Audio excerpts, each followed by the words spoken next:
Mospagesa e regresit vjetor K15 për vitin 2025 për punonjësit e arsimit të mesëm në Gostivar u ngrit si shqetësim edhe në seancën e sotme të Këshillit Komunal. Këshilltari Sadri Saliu kërkoi sqarime nga sektorët kompetent të komunës lidhur me masat e ndërmarra për zgjidhjen e këtij problemi, duke theksuar se pakënaqësia në mesin e punonjësve të arsimit ka arritur në nivel shqetësues, ndërsa po konsiderohen edhe masa siç është bojkoti i procesit mësimor.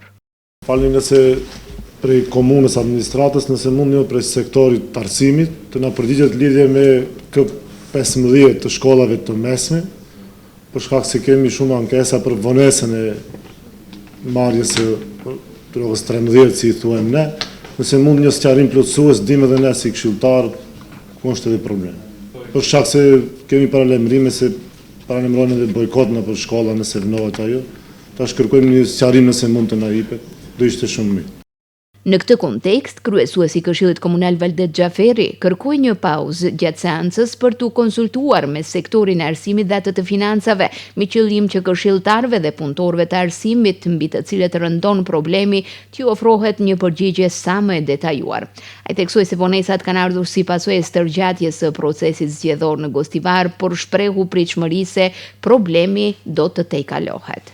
Për këtë çështje ka pasur prononcim edhe vetë kryetari i komunës, doktori Valbon Limani, dhe për të njëjtën edhe një herë do ta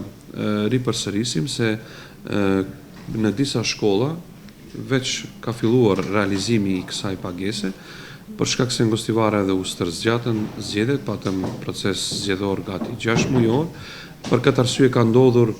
edhe vonesa, kjo është mbas të informacionit cilin e kemi marrë nga sektori për financa, dhe ashtu siç ka filluar realizimi i pagesës në disa shkolla të qytetit, do të vazhdojë proporcionalisht realizimi i K15 edhe në për shkolla tjera që të kompletohet si tërësi për gjithë punonjësit e arsimit.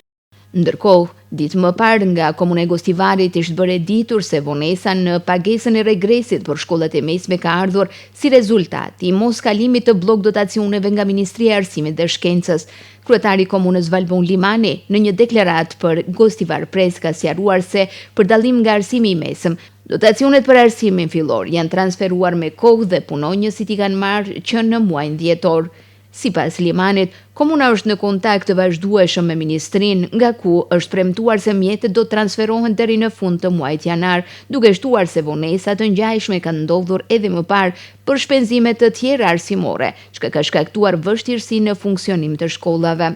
Ndryshe, në 4 shkollat e mesme publike në Gostivar janë të punësuar rreth 400 punonjës, ndërsa vlera e regresit vjetor K15 për vitin 2025 është 12.372 denar për punonjës. Sipas ligjit në fuqi, mos shlyerja e këtij obligimi parashikon gjobë financiare deri në 4.000 euro. Edhe nga Sindikata Rajonale për Arsim dhe Shkencë ditë më parë njoftuan se kanë filluar ndërmarrjen e të gjitha masave ligjore në kuadër të kompetencave të veta, me qëllim sigurimin e pagesës së mjeteve të garantuara me ligj për punonjësit e arsimit në shkollat e mesme në Gostivar.